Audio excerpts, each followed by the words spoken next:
Hello and welcome to Man's Model Moments. After my last video on the colours of the VVS covering Soviet aviation during World War II, I thought I should probably continue my series, and so I'm going to carry on going east to Imperial Japan. Now the first thing to do here is to preface my mixing with my usual caveats. If you've not seen my prior mixing videos and my video on ICM's paint set, then I'd pause here and go and check those out, since they cover some fundamentals I'm going to refer to here a lot. If you don't want to do that, I'll summarise the key points here. Firstly, I'm going to be mixing 15 colours here using just 12 paints, and the mixes I present are as the stock paint. They are not altered for scale, weathering or fading etc. unless specifically called out as such. Because of that, they may appear more saturated and darker than you might expect. Secondly, I'm mixing using an app developed by myself and viewer Casey that matches using spectrophotometric data, and thirdly, I'll be judging the colour match by the Delta E 2000 calculation using the CIE lab colour space. Now before we really get into it, I do need to discuss some aspects of Japanese World War II paints that make this subject even more subjective or divisive than some others from this period. Even more than other areas of paint discussion, debate and research, Japanese aviation is perhaps one of the most poorly understood, least well documented and most saturated by myths and misunderstandings than any other I've come across so far, so please bear that in mind with what I'm about to tell you. The first thing is that Japan, being a nation made from a chain of islands, had, and indeed still has, a limit on many natural mineral resources. As such, they were regarded as very precious, and there was a focus on longevity of their aircraft, both in terms of their range endurance and also against physical degradation. The paints applied thus also had to take this into account. Navy planes, since they were exposed to the influence of seawater more than those of the army, had to be particularly protected against corrosion, and priming was therefore mandatory. Now the insides of aircraft received one or more coats of a varnish referred to as Aotake, which used colour pigments in a clear lacquer obtained from the sap of a native tree, Toxicodendron vernicifluum, the Chinese lacquer tree. This was considered better than the zinc chromate used in the West, and it varied in appearance quite a lot.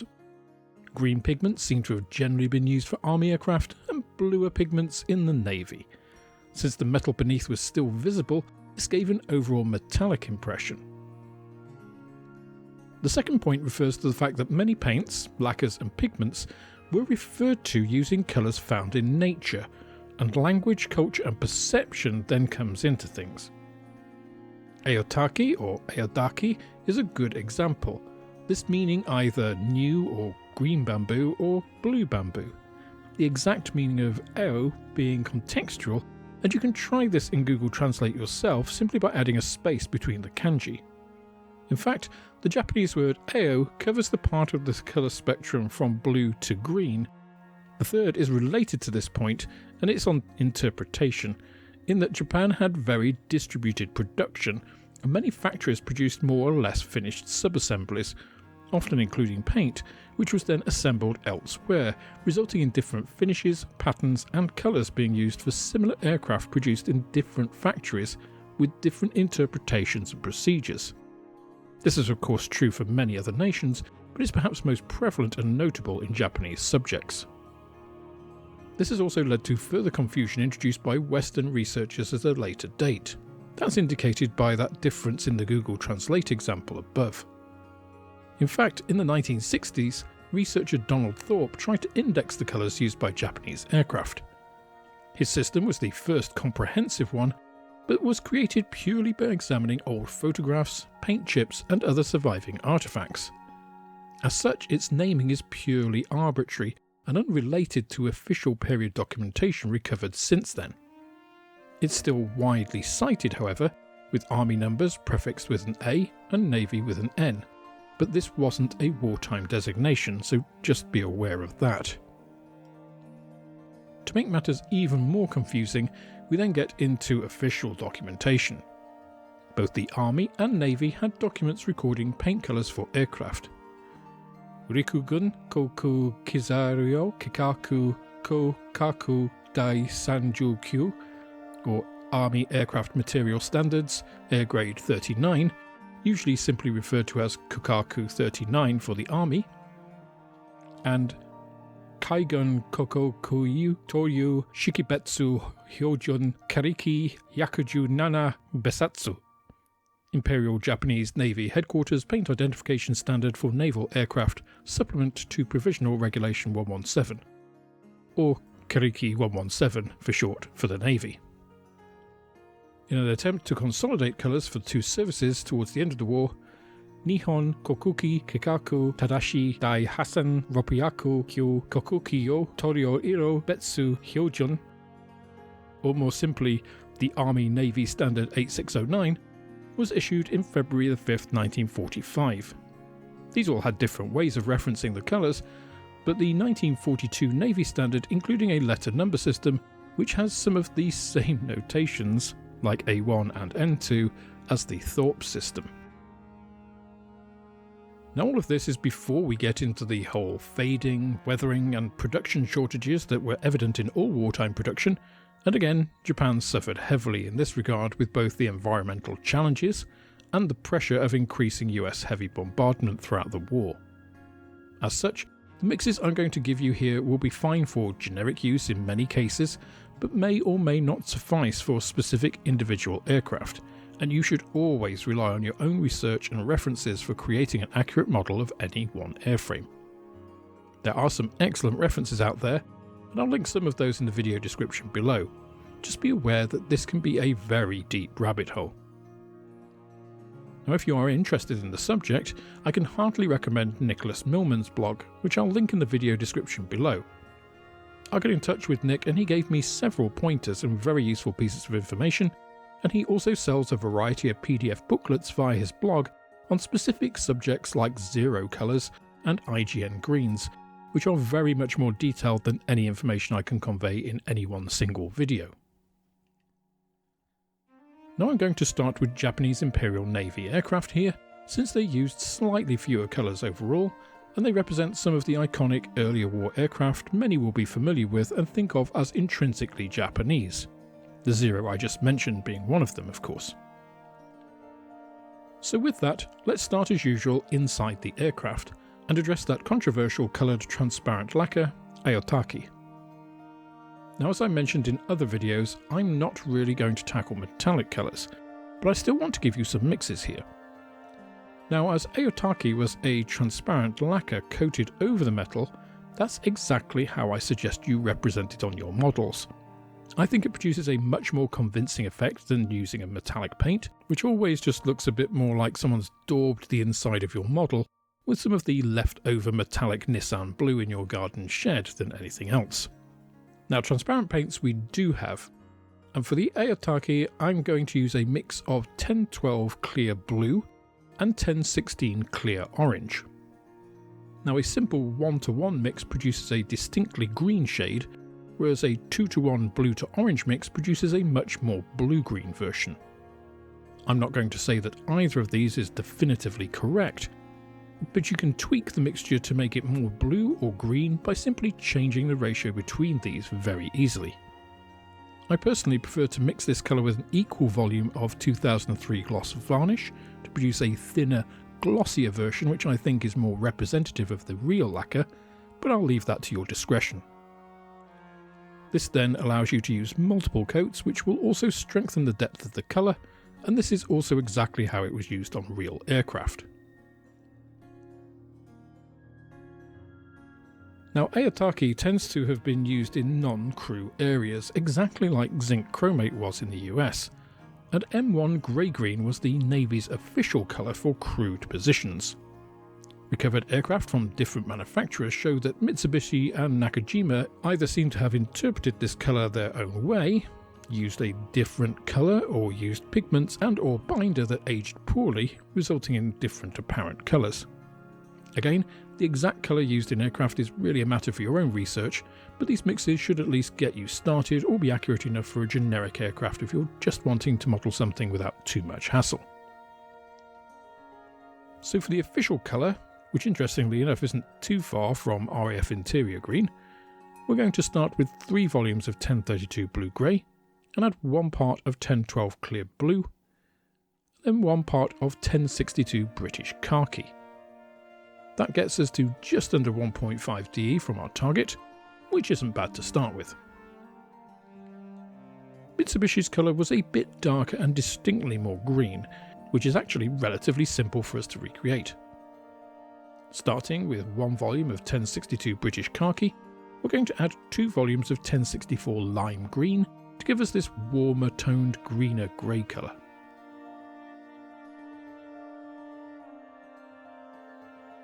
For the Nakajima colour, we're going again to start with 1062 British Khaki and add 1 volume of 1012 as for the official colour, but then we're going to depart from this by adding just 1 volume of 1035 grey green instead of the 3 of the 1032. That gets us a similar darkness as the Mitsubishi colour, but with a much cooler appearance. Moving from interior to exterior now, and we're going to look at the overall colours which covered many early war Navy aircraft of all types. Now, contrary to common belief, this was not the pale white or blue-grey that has been so prevalently shown as the colour on early Zeros and the like, but a light olive grey. The Army used a different colour, but I'll cover that one in my next video. The actual colour the Navy used is rather difficult to pin down, but we do have examples of aircraft shot down in Pearl Harbor to reference. Unfortunately, Japanese paints also seem to have been very prone to chalking, darkening and discolouring over time. It also doesn't help that the Zero seems to have possibly had its own separate paint developed for it. Official references to the paint, such as they are, range from grey rat colour from the maintenance manual, J3 grey slightly towards candy, which is also translated as caramel or amber colour. The designer of the Zero, Jiro Hirokoshi, described the prototype as being painted a dimly shining ash green colour. None of these really helps us. The relevant Kariki 117 colour series has J, Hayairo, ash colour, M, Harioko Shoku, grey-green colour, and L, Nezumi-iro, rat colour. Unfortunately, none of these chips appears to immediately match the artifact colours. Now, that report that talked about the J3 grey slightly towards candy colour has also caused a huge amount of debate. Ameiro is the term used in this report, but the trouble is it is only used in this single report on the Zero's camouflage testing and not once in any IJN official documentation that has been found to date. Likewise, there is no evidence to contradict this statement either, and it does specifically call out both J3 grey and the fact that the Zero colour was not quite the same as that. So here you can see what I was talking about earlier in this video when I mentioned about Japanese colours not being straightforward, and anyone making definitive statements about them is likely to get themselves into trouble. I'm thus going to give you a mix for both the native J3, we'll need that later anyway, and this Zero colour, which runs between the 2 surviving examples and seems to concur with colour values used in people's research. Others have described this in terms of FS numbers and Munsell values, both of which have their drawbacks, but we're not limited by that, which helps a lot. So firstly, let's tackle J3 Ash Grey. For this, we're going to start with a base of 2 parts of 1029 White Grey, and add a single volume of 1035 grey-green to it. That gives us a light grey with a tinge of greenish hue about it. Now, I just want to take a moment to thank all of you who have supported me directly through YouTube memberships and Patreon. This really does keep the channel going, and without you it would be very difficult for me to be able to continue doing this. Now, if you're only just seeing your name on here for the first time, it's because I update this monthly, and if I've prepared some videos ahead of time, then there may still have the old list on, even if the list has been updated since then. Don't worry though, your name will get on the list and will continue to appear throughout your support. If you are considering supporting me, YouTube channel membership is by far the easiest way to do this, since Patreon is becoming a more challenging platform to engage with. Whichever you choose, however, I absolutely appreciate your contributions, and don't forget to come and check out the private members Discord, which you get access to at any level. For the Ameiro, I've gone with LAB values of lightness 59.65, A -1.65, and B 15.65. That also seems to concur with people's observations about shade comparisons with FS numbers, 4255, 6350 and 3303 not being green enough, 4257 and 4258 being too green, and 4201 and 4258 being too dark. So for this, we're first going to make up some J3 Ash Grey, and then add a further 2 volumes of 1016 Clear Orange to this. That gives a warmer tone, and this very much fits with the J3 tending towards an amber colour of the contemporary report. The other characteristic element of these early war aircraft were the black cowlings and anti-glare panels.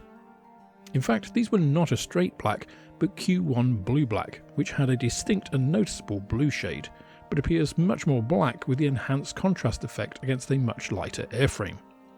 This also appeared to fade dramatically to a blue-grey colour, so what I'll do here is give you the base colour and a heavily faded version, and then you can produce whatever shade between them is appropriate by mixing between the two for your model, depending on what you're trying to depict. So for that native Q1 blue-black, you might be surprised to know that I'm going to start with a base of 1046 blood red. No, I've not gone completely mad, because we're then going to add 1 volume of 1067 dark green to this. Because red and green are opposite each other, this creates a nice dark grey base, to which we're then going to add 3 volumes of 1012 clear blue. That darkens the colour and adds that distinct blue note to it.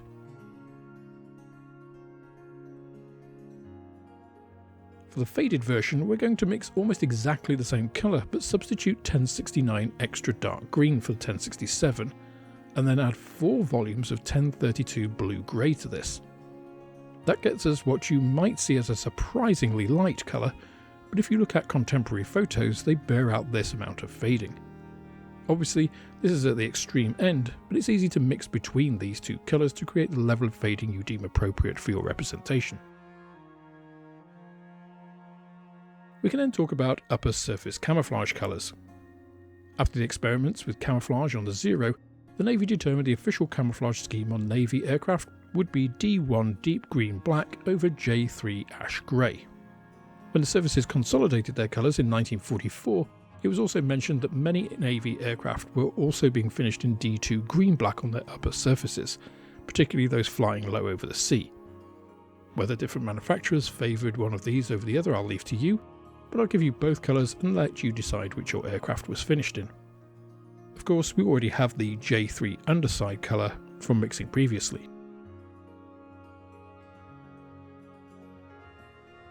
Now D1 is actually very easy for us, and we're just going to add 1 volume of 1012 clear blue to 1 of 1069 extra dark green to produce that deep cold green many associate with Nakajima produced aircraft.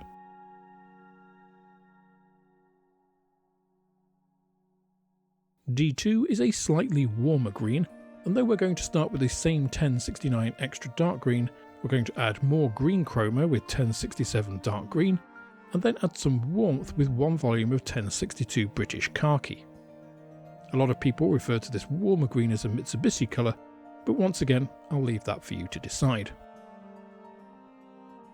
Now, for somewhat obvious reasons, the IJN didn't use much in the way of disruptive camouflage schemes, but there were some applied in the field in China and some to float planes out of the factory early on in the war. That's going to give us our first brown, H2, which we're going to create by adding 1 part of 1045 medium orange to 2 of 1062 British Khaki, which by this stage I feel we should be renaming to Japanese Khaki. The next brown I'm going to mix is a very different colour, A3 red brown, used as a primer on all sorts of surfaces. Once again, we're going to use 1062 British Khaki, but we're then going to add twice as much blood red to that. giving us this rich iron oxide red-brown. This was taken over to the consolidated colours in 1944 as 3-2 Seki Kashioku, and the most familiar place you've probably seen it on models is propellers and spinners. Propellers also give us our next colour, N0 Azukiro, or Adzuki bean colour. This is a much darker, more neutral brown by comparison, but still with a faint dark reddish tinge. For this we're starting with one volume of 1069 and adding medium orange again, but this time 2 volumes, which lightens the mix and kills the green to produce the flatter brown colour. Propellers also bring us to the last of our colours and the highly controversial subject of Japanese yellows. The Navy used C1 yellow as a hazard colour, and it's more or less identical to the 4-1 colour taken through in the 1944 consolidation and used as identification stripes on the leading edges of aircraft. To mix that here today, we're going to add 1 part of clear orange and 1 of medium orange to 4 of 1003 deep yellow to get us within 1.3 DE of our reference. Now that seemed quite straightforward, so why is this controversial? Well, it's because of the subject of trainer and experimental aircraft, which are often depicted as orange by modelers. Now the Japanese, again, don't make the same distinctions as the West when it comes to yellow and orange, and in fact the term orange-yellow is often used here when describing Japanese identification yellow, a term the Japanese might have used occasionally in technical documents, but not generally in normal reference. Now, guidelines in 1942 for painting Yokosuka K5Y Willow trainer aircraft called for 2 coats of orange, which isn't very helpful when we don't have an officially named orange in the Navy list. It also refers to painting the aircraft with 94 kilograms of orange-yellow paint, a different term than used previously in the document. Now, we have an orange colour, B4, but that is in the reds, and would likely have been referred to as such rather than orange or orange-yellow. Now it is also stated that 2 coats of orange were to be applied, but that was over a coat of red-brown primer, and with a transparent coat over the top of that. Given the already high A value of C1, application over A3 and then darkening of pigments and primer, it'd probably appear more light orange to us than yellow. Artifacts and contemporary pictures, however, seem to indicate that the paints used were more yellow than orange and in line with the C range in the Navy list. So what do you paint your trainers? Well, I'll leave that one up to you, because what I'm mixing here, as I've mentioned before, are standards, and how they actually ended up appearing on in-service aircraft is another topic. What I will do is give you a mix for the B4 red as a bonus, since all it requires is you to mix the C1 yellow using 2 parts of deep yellow instead of 4. That also shows just how closely related the Japanese reds and yellows were. Now on the other side of the yellows we have C2, C3 and C4. Now I've seen C2 cited as a trainer colour as well, so I'm going to also mix that one for you, and once again I'll leave this for you to sort out what you want to use. C3 and C4 are both very similar, and straight 1003 deep yellow is within 2 DE of both if you need them for markings and the like, though if you really want some difference between them, a 9:1 mix of 1003 with 1029 will get you slightly closer to C4. For C2 we're going to start with 3 volumes of deep yellow and add 2 of clear orange to it. This doesn't quite have the depth of the original, but as it's a single overall colour, or contrasted with much darker ones, this discrepancy isn't really noticeable. So this range then from B4 red to C3/4 yellow also gives you plenty of scope for weathering and differential shading of trainer aircraft too, which can sometimes be difficult with such strong colours. Right, let's see these colours applied to some aircraft. Here we have both overall J3 and overall Ameiro applied to an early 0, together with the Q1 black-blue cowling.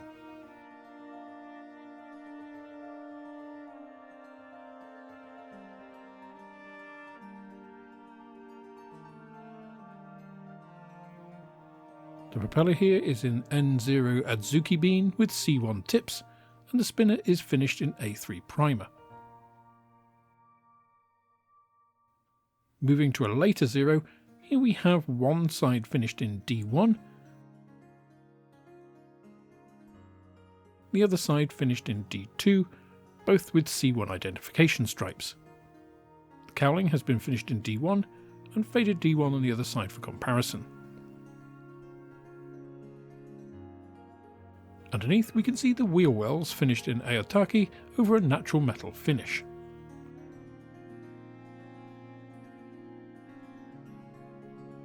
Next we have an aircraft finished in disruptive D2 H2 camo over J3.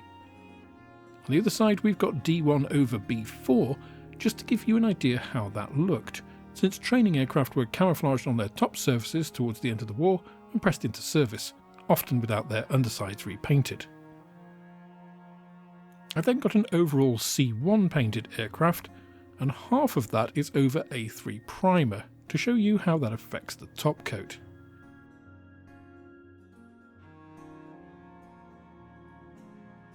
Comparing that with the prior B4, you can then make your own decisions about what to paint your training or experimental aircraft in. So that's everything I have for you today on the paint colours of the Imperial Japanese Navy. I'd love to hear your thoughts on what I've shown today, and if you want to pick up the paints, I've put together a couple of bundles as normal of the relevant ICM paints, which are available through my model shop website, mansmodelmoments.com. You can also find bundles for the other videos I've made and the complete 80 paint set too. Do also check out Nick Millman's blog if you fancy more on the subject of Japanese aviation. It really is a mine of information on the topic. Now I hope if you found this useful, then I've earned a like on the video and maybe a subscription, and if you do subscribe then please do click the notification bell and set that to all so you'll know when I upload further videos in this series. As I mentioned, I'd love to hear your thoughts on the video too. I do read each and every comment posted on my videos, so please do go down and leave your thoughts in the comment section below. All of this interaction is absolutely free and only takes a few moments of your time, but it really does help a small channel like mine. That's all for this instalment of Man's Model Moments. If you enjoyed the video, please click the like button, subscribe to the channel for more like it, and share this video with others you think would also enjoy it. You can also follow me on Instagram, Twitter and Facebook, and if you're feeling generous then I also have a Patreon, which is absolutely the best way of helping me to grow the channel and produce more content like this. With that, I hope you have plenty of modelling moments of your own, and I look forward to welcoming you on the next video.